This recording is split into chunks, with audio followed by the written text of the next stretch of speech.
अस्सलामु अलैकुम वरहमतुल्लाहि वबरकातुहू। जी अज़ीज़ तालिबात, आज इंशाअल्लाह हम इस वीडियो में सबक नंबर 13 पढ़ेंगे। तो आइए अपना सबक शुरू करते हैं। अऊज़ु बिल्लाहि मिनश शैतानिर रजीम, बिस्मिल्लाहिर रहमानिर रहीम। सबक नंबर 13, हरूफ मद्दा। हरूफ मद्दा कितने हैं? 3। आप पीछे पढ़ चुके हैं जब हम हरूफ पढ़ रहे थे। अलिफ मद्दा, वाव मद्दा, याए मद्दा। कायदा नंबर 1 देखते हैं। अलिफ साकिन बे झटके से पहले, यानी झटका ना हो अलिफ में, अलिफ साकिन बे झटके से पहले अगर ज़बर हो तो उसे अलिफ मद्दा कहते हैं। जैसे अब यहाँ पे देखें, बा है, बा पे ज़बर है और बाद में अलिफ है, और अलिफ जो है वो झटके के बगैर वाला है, इसके ऊपर कोई जज़म नहीं है। अगर जज़म होती तो फिर हमने इसको झटके से पढ़ना था, ये झटका नहीं है। बा ज़बर अलिफ बा, ता ज़बर अलिफ ता, सा ज़बर अलिफ सा, इस तरह से। कायदा नंबर 2 देखिए। वाव साकिन से पहले अगर पेश हो, वाव को देखना है कि वाव साकिन है, यानी उसके ऊपर सुकून है या जज़म है, तो फिर हमने उसको देखना है कि उससे पहले वाली जो हरकत है वो क्या है। वाव साकिन से पहले अगर पेश हो तो उसे वाव मद्दा कहते हैं। जैसे बा पेश वाव बू, ता पेश वाव तू, सा पेश वाव सू वगैरह। कायदा नंबर 3 देखिए। याए साकिन से पहले अगर ज़ेर हो तो उसे याए मद्दा कहते हैं। याए साकिन से पहले अगर ज़ेर हो तो उसे याए मद्दा कहते हैं। अगर या साकिन होगी लेकिन उससे पहले ज़ेर नहीं होगी ना, तो फिर भी वो याए मद्दा नहीं होगा। ठीक है, या साकिन हो और उससे पहले ज़ेर का होना ज़रूरी है, फिर ही वो याए मद्दा में कन्वर्ट होगा। जैसे बा ज़ेर या बी, ता ज़ेर या ती, सा ज़ेर या सी वगैरह। अब इसकी हिदायत भी आपने बहुत ध्यान से सुननी है कि ये तीनों हरूफ मद्दा कहलाते हैं और इनको एक अलिफ के बराबर खींचकर पढ़ा जाता है। ठीक है, एक अलिफ के बराबर इनको खींचना है। और इसमें एहतियात देखें कि बाज़ लोग इनको एक अलिफ से कम और बाज़ इनको एक अलिफ से ज़्यादा खींच कर पढ़ते हैं, यानी बाज़ इसकी मिकदार पूरी नहीं करते और बाज़ इसकी मिकदार से ज़्यादा खींच देते हैं। तो ये दोनों तरीके गलत हैं, इसलिए हरूफ मद्दा की अच्छी तरह पहचान होनी चाहिए ताकि हम इनकी सही अदायगी पर खूब तवज्जो दें। हिदायत नंबर 2, हरूफ मद्दा को मुखारिज का लिहाज करके मरूफ ही पढ़ाएं, मजहूर ना पढ़ें। यानी आपने जो भी हर्फ पढ़ना है उसको उसके सही मखरज के साथ पढ़ना है। ये नहीं है कि आप कौफ को काफ पढ़े हैं, आप हा को हा पढ़े हैं, आप आइन को हमज़ा की तरह पढ़े हैं, आप सीन को सा की तरह पढ़े हैं, आप स्वाद को सीन की तरह पढ़े हैं, या गौ को ज़्वाद की तरह पढ़े हैं, ज़ाल को ज़ा की तरह पढ़े हैं। यानी जो मिलती जुलती आवाज़ों वाले हरूफ हैं उनमें भी आपने फ़र्क करना है और हर हर्फ को उसके सही मखरज से ही अदा करना है और उसकी बिल्कुल पूरी मिकदार और उसकी असल के मुताबिक अदा करना है, फिर ही वो मरूफ पढ़ा जाएगा।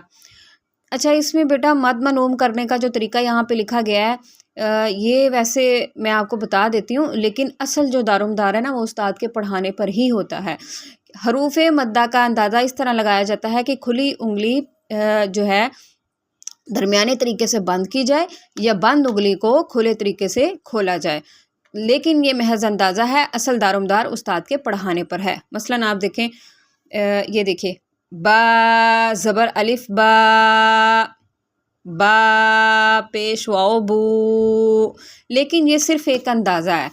असल जो मिकदार है वो आपको ख़ुद आनी चाहिए कि हमने कितनी, यानी एक अलिफ के बराबर इसको कितना अदा करना है, कितना खींचना है।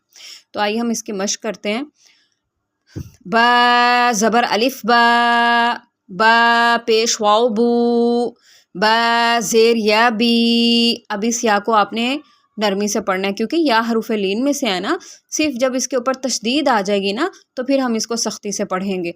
बा बू बी, ता ज़बर अलिफ ता, ता पेश वाओ तू, ता ज़ेर या ती, ता तू ती, सा ज़बर अलिफ सा, सा पेश वाओ सू, सा ज़ेर या सी। सा को नरमी से पढ़ना ना, लिसा विया में से, सा सू सी। जीम ज़बर अलिफ जा, जीम पेश वाओ जू, जीम ज़ेर या जी, जा जू जी। अब इस हा को आपने बड़े अच्छे तरीके से अदा करना है। कहाँ से? हलक के جو شروع والا حصہ ہے ہا زبر الف ہا، ہا پیش واو ہو، ہا زیر یا ہی، ہا ہو ہی، خا زبر الف خا، خا پیش واو خو، خا زیر یا خی، خا خو خی۔ اب یہ دیکھیں جو خا ہے وہ کہاں کہاں پہ آتا ہے، خا پہ کتنے قانون لگتے ہیں، ایک تو یہ مستعلیہ میں بھی آتا ہے یعنی کہ موٹے پڑھے جانے والے حروف میں سے، اور ایک حروف حلقی یعنی کہ حلق سے پڑھے جانے والے حروف میں سے۔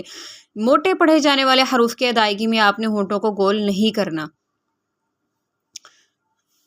دال زبر الف دا، دال پیش واو دو، دال زیر یا دی، دا دو دی، ایک ایک الف کے برابر کھینچتے جانا ہے ان کو۔ دال کون سے حروف میں سے بتائیے ذرا؟ قطب جد یعنی کہ حروف قلقلہ، آواز میں گونج پیدا کرنا۔ ذال زبر الف ذا، ذال کو بہت نرمی سے پڑھیں گے کیونکہ یہ بھی سا کی طرح نرمی سے پڑھا جائے گا لسابیہ میں سے۔ ذال زبر الف ذا، ذال پیش واو ذو، ذال زیر یا ذی، ذا ذو ذی۔ بڑی نرمی اور بڑے پیار سے آپ نے یہ ساری مشق کرنی ہے۔ انشاءاللہ اگلی ویڈیو میں ہم اپنا پورا سبق کریں گے۔ السلام علیکم۔